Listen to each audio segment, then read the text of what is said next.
دوسری بات یہ ہے کہ یہ بات کہ انسان اللہ تبارک و تعالیٰ کے حکم کا پابند بن جائے اور وہ اپنی عقل اور اپنی خواہشات سب کو اللہ تبارک و تعالیٰ کے حکم کے آگے قربان کر دے، یہ جذبہ پیدا ہوتا ہے در حقیقت انسان کی روح کے اندر۔ جب اللہ تبارک و تعالیٰ کی اطاعت سما جاتی ہے تو اس سے یہ جذبہ پیدا ہوتا ہے۔ لیکن ہوتا یہ ہے کہ اگرچہ اللہ تبارک و تعالیٰ نے ہمیں آپ کو اپنی عبادت کے لیے پیدا کیا تھا، لیکن ہماری ضروریات کو مد نظر رکھتے ہوئے اللہ تبارک و تعالیٰ نے ہمیں بہت سے دوسرے کاموں کی بھی اجازت عطا فرما دی کہ تم تجارت بھی کر سکتے ہو، ملازمت بھی کر سکتے ہو، روزی بھی کما سکتے ہو، بہن بھائیوں سے، اپنے عزیز و اقارب سے مل جل بھی سکتے ہو، دوستوں احباب سے بھی مل سکتے ہو، تفریح بھی کر سکتے ہو جائز حدود میں رہتے ہوئے۔ لیکن سال کے 11 مہینے ہمارے اس طرح گزرتے ہیں کہ اس میں ہم ان دوسرے کاموں میں اتنے زیادہ مشغول اور منہمک ہو جاتے ہیں کہ وہی مادی مفادات ہمارے اوپر غالب آ جاتا ہے۔ زیادہ تر ہماری سوچ اس کے گرد گھومتی ہے کہ زیادہ پیسے کہاں سے حاصل کر لوں، زیادہ آرام کہاں سے مل جائے، زیادہ لذت کہاں سے حاصل ہو جائے۔ اس فکر میں ہماری ساری توانائیاں خرچ ہو رہی ہوتی ہے، تو نتیجہ یہ کہ ہم اپنے جسم کو تو بڑھا رہے ہیں اور جسم کی لذتوں اور جسم کی راحتوں کی طرف تو متوجہ ہیں، لیکن اللہ تعالیٰ کی عبادت کے لیے جو روح کو تقویت دینے کی بات تھی وہ ہم سے پیچھے رہ جاتی۔ تو رمضان کا مہینہ اللہ تبارک و تعالیٰ نے اس لیے بھیجا ہے ہمارے آپ کے لیے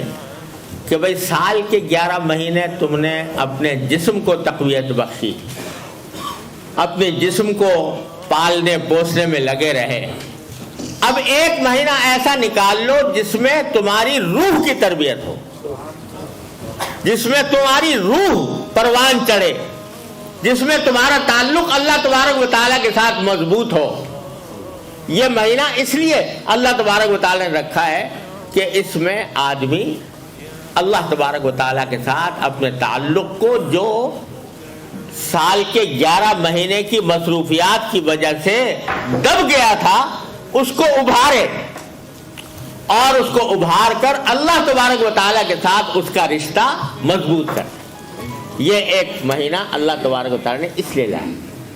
اس میں کیا ہوتا ہے کہ اس میں جب کوئی بندہ روزہ رکھتا ہے تو روزہ رکھنے میں آدمی، ہر مسلمان، کوئی مسلمان اس سے مستثنا نہیں ہے کہ جب روزہ رکھ لیا تو کسی بھی قیمت پر توڑنے کو آمادہ نہیں ہوتا۔ اگر فرض کرو شدید پیاس لگی ہوئی ہے، شدید پیاس لگی ہوئی، گرمی کا موسم ہے، فریج میں پانی ٹھنڈا رکھا ہوا ہے، کمرے میں کوئی اور دوسرا آدمی دیکھنے والا موجود نہیں، اور مسلمان نے روزہ رکھا ہوا، پیاس لگی ہے، پانی موجود ہے، ٹھنڈا پانی ہے، تنہائی ہے، کوئی دیکھنے والا نہیں، لیکن کوئی مسلمان اس حالت میں اپنی پیاس کی وجہ سے پانی پینے پر آمادہ نہیں ہوگا۔ بلکہ اگر میں یہ کہوں تو شاید مبالغہ نہیں ہوگا کہ کوئی دوسرا آدمی اگر اس سے کہے کہ بھئی تمہیں میں 1,00,000 پاؤنڈ دوں گا اور تم اپنا یہ پانی پی لو، کوئی مسلمان مانے گا؟ نہیں مانے گا۔ کیوں نہیں مانے گا؟ اس واسطے کہ اس کے دل میں یہ بات ہے کہ میں نے روزہ رکھا ہوا ہے، اللہ تعالیٰ کے حکم کی بنیاد پر رکھا ہوا ہے، لہذا میرا کتنا ہی دل چاہ رہا ہو اور کتنی ہی مجھے خواہش ہو رہی ہو، کتنے مجھے لالچ دیے جا رہے ہوں، میں روزہ توڑوں گا نہیں۔ یہ کیا چیز ہے؟ کیا چیز ہے جو اسے روزہ توڑنے سے روک رہی ہے؟ یہ اس کی روح کے اندر جو اللہ تبارک و تعالیٰ کے ساتھ تعلق ہے وہ ہے جو اس کو روزہ توڑنے سے روک رہا ہے۔ اسی کا نام تقویٰ ہے۔ اسی کا نام تقویٰ ہے۔ اسی لیے قرآن کریم میں فرمایا کہ یا ایھاالذین آمنوا کتب علیکم الصیام کما کتب علی الذین من قبلکم لعلکم تتقون، کہ ایمان والو تمہارے پر روزے فرض کیے گئے ہیں، کیوں؟ تاکہ تمہارے اندر تقویٰ پیدا ہو۔ مطلب یہ کہ یہ تقویٰ جو رمضان کے اندر تمہارے دل میں آ گیا ہے کہ روزہ نہیں توڑوں گا چاہے کچھ ہو جائے، اللہ تبارک و تعالیٰ کے حکم کی خلاف ورزی نہیں کروں گا، چاہے کتنا نقصان ہو جائے، چاہے مجھے کتنا لالچ دیا جائے، لیکن میں اللہ تبارک و تعالیٰ کے حکم کی خلاف ورزی نہیں کروں گا۔ یہ جو تمہارے دل میں جذبہ پیدا ہوا ہے یہی تقویٰ ہے۔ تو اسی کو آگے بڑھانے کے لیے، اس کی ٹریننگ دینے کے لیے اللہ تبارک و تعالیٰ نے یہ رمضان کا مہینہ بھیجا ہے، تاکہ تمہیں اس بات کی ٹریننگ حاصل ہو کہ اللہ کے حکم کے آگے اپنی خواہشات کو قربان کرنا پڑے گا تو قربان کروں گا، اپنے مفادات کو قربان کرنا پڑے گا تو کروں گا۔ جس طرح روزے میں کرتے ہو تو اللہ تبارک و تعالیٰ اپنے رحمت سے یہی جذبہ ہمیں زندگی کے دوسرے کاموں میں بھی عطا فرما دے۔ اسی کا نام تقویٰ ہے۔ یعنی جس طرح شدید پیاس کے باوجود میں روزے میں پانی نہیں پیتا اور شدید پیاس کے بھوک کے باوجود کھانا نہیں کھاتا، تو جب باہر نکلوں گا تو چاہے جتنی خواہش ہو رہی ہو،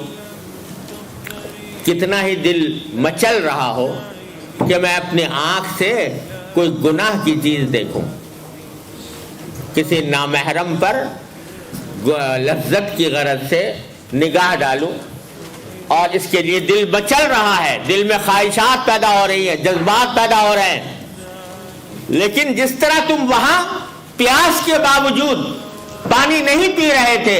اسی طرح یہاں پر اپنی آنکھ کو اس غلط کام سے بچا لو۔ یہ نام ہے، یہ ہے تقویٰ۔ تو اس تقویٰ کی تربیت دینی مقصود ہے کہ جب یہ رمضان کے اندر بار بار یہ واقعہ پیش آئے گا کہ خواہشات کو قربان کرو گے اللہ کے لیے، تو اس سے دل میں تقویٰ پیدا ہوگا، اور وہ تقویٰ پھر اگلی زندگی کے اندر بھی کام آئے۔ تو رمضان کے عبادتوں میں اگر آپ دیکھو اور اس کے اوپر غور کرو تو یہ بڑے عظیم ٹریننگ کا زمانہ ہے، تربیت کا زمانہ ہے، نفس کی تربیت کا، روح کی تربیت کا، انسان کے اخلاق اور اعمال کی تربیت کا زمانہ اللہ تبارک و تعالیٰ نے رکھا ہے۔ دن کے وقت میں روزہ ہے اور رات کے وقت میں اللہ تعالیٰ کے بارگاہ میں تراویح کی نمازیں ہیں، اور اس کو آسان کرنے کے لیے، ٹریننگ کو آسان کرنے کے لیے اللہ تبارک و تعالیٰ نے کچھ اسباب ایسے پیدا فرما دیے ہیں کہ فرمایا کہ شیطانوں کو بند کر دیا جاتا ہے اس زمانے میں، تاکہ وہ بہکانے کی صلاحیت ان کی کمزور پڑ جائے اور وہ انسان کو بہکا نہ سکے۔ تو تمہارے لیے یہ آسانی اللہ تبارک و تعالیٰ نے پیدا فرما دی ہے۔ اور آج کل ایک رسم چل پڑی ہے استقبال رمضان کی، اس کے لیے محفلیں منعقد ہوتی ہیں، جلسے ہوتے ہیں، تقریبات ہوتی ہیں۔ مجھے تو اندیشہ ہے کہیں یہ بھی کوئی بدعت کی شکل